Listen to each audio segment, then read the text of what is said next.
Hi, welcome back to Whatever Gaming. Firstly, let me tell you, I've had a few people tell me when they tried to search for this channel, there was quite a few channels with similar names. So from now on, we're going to be changing the channel name to Guessagaingaming. So I've already changed the header on the channel. So if you see that, don't be surprised. And it's just basically because there was a good few channels called something like Whatever Gaming or some variation of. So that's just so people can find me easily if anyone wants to.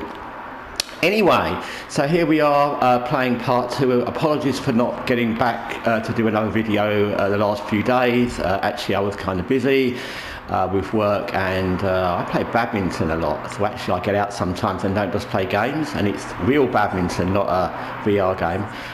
So I was kind of busy over the weekend.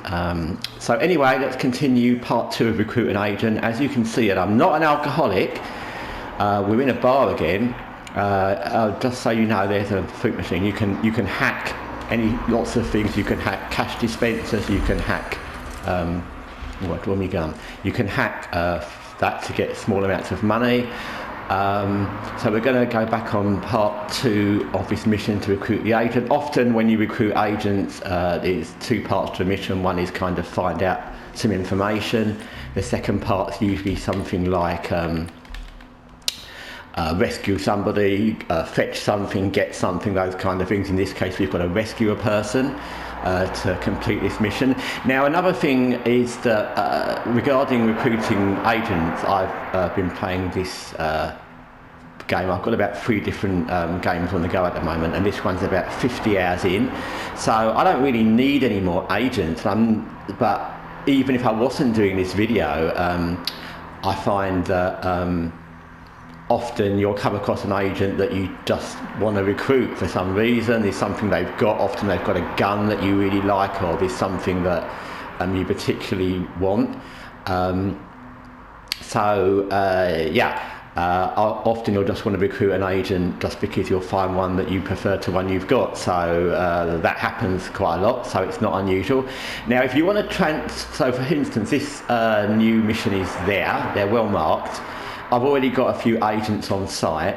There's a tube station. So what I could do to get there is I can either transport to the tube station directly, and then I'd have to leg it across there, or pick up a motorcycle or a car, or I could become one of these agents, which I will just for, no I won't. I'll go to the tube station just to show you, and I'll go there. Now I thought last time I was talking about the different weapons, and I was using an agent with energy shotgun and a non-lethal pistol. They're both non-lethal, and so you saw that. And this time I'm going to use an agent with a real machine gun, and just to show you the difference. I always find, and maybe this is just me, that it's better in difficult missions to take somebody non-real gun.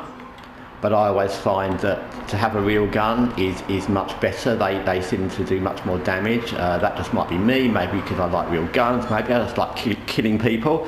I don't know, maybe I'm a psychopath. So anyway, so here we are at the location. It's that building ahead. And the computer, there's a computer at our base that kind of guides you where to go. So let me try not to get run over by the bus. So basically, as you can see, the yellow dot says down, and that tells us that the mission's going to be down. There's often quite a few different ways to get into these places. So there, you can see there's my machine gun, which is all good.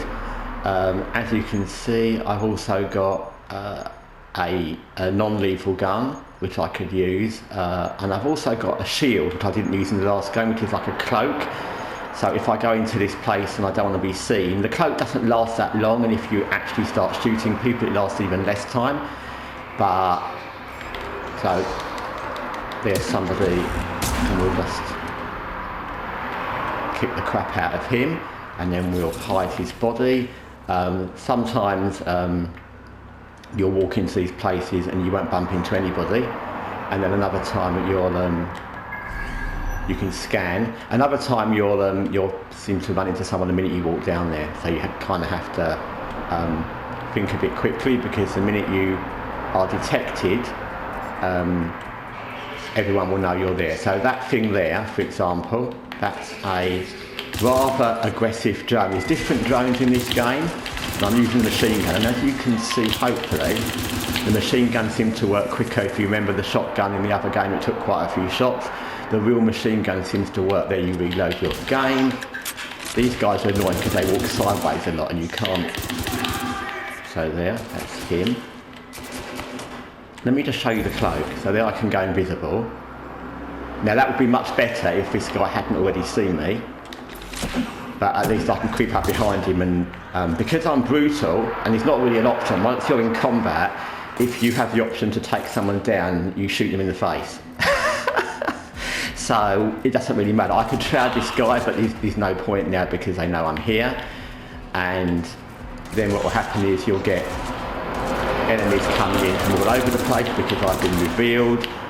These little things are annoying. They're kind of small tracer drones.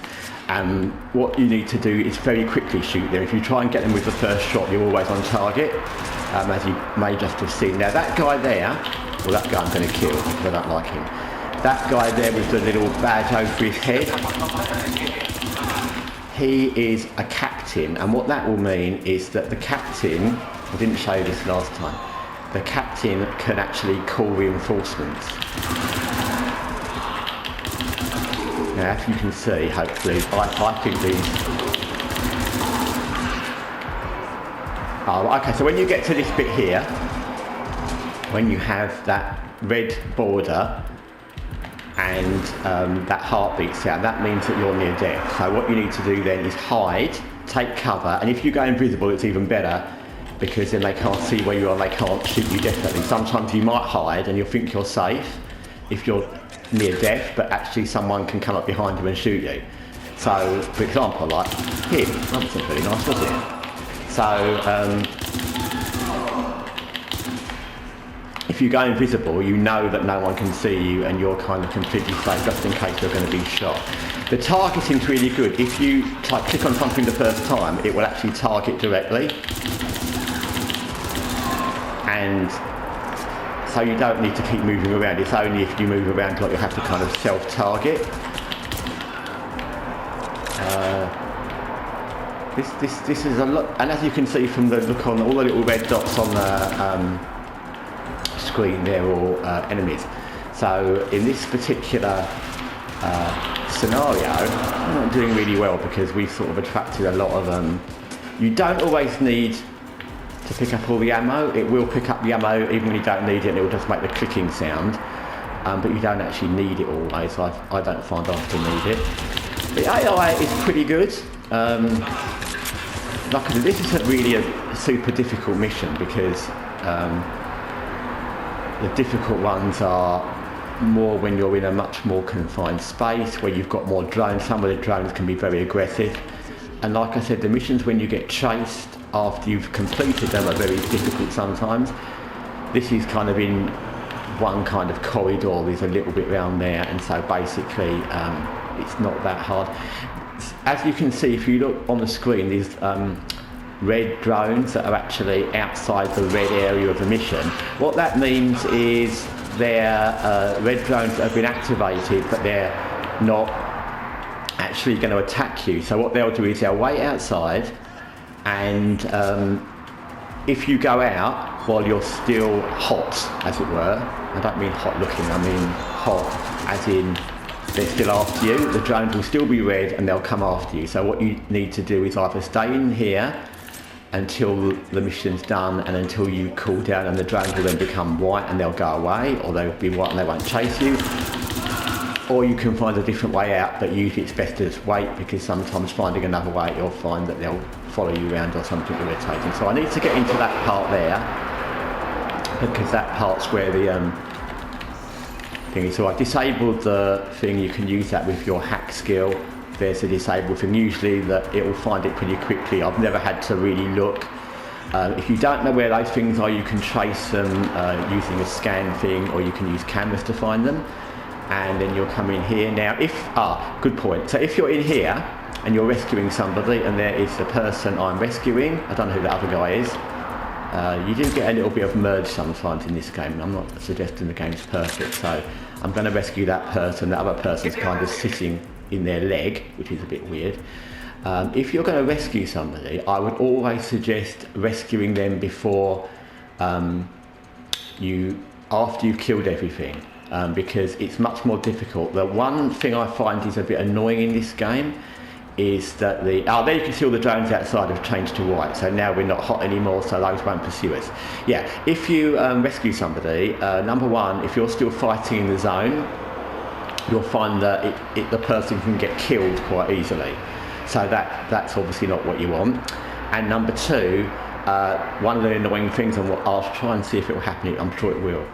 So if I run, it will say the hostage is too far. The hostages are very slow. Even when you rescue someone that you think is another agent, sometimes your agent will be kidnapped and you have to go and rescue your own agent. They're very slow, they don't keep up with you, so you literally have to sort of walk at this speed. Otherwise it will say, stop, the hostage will be lost. Now, you won't lose the hostage, you'll just have to stop, and I've run quite a bit ahead and you don't lose them.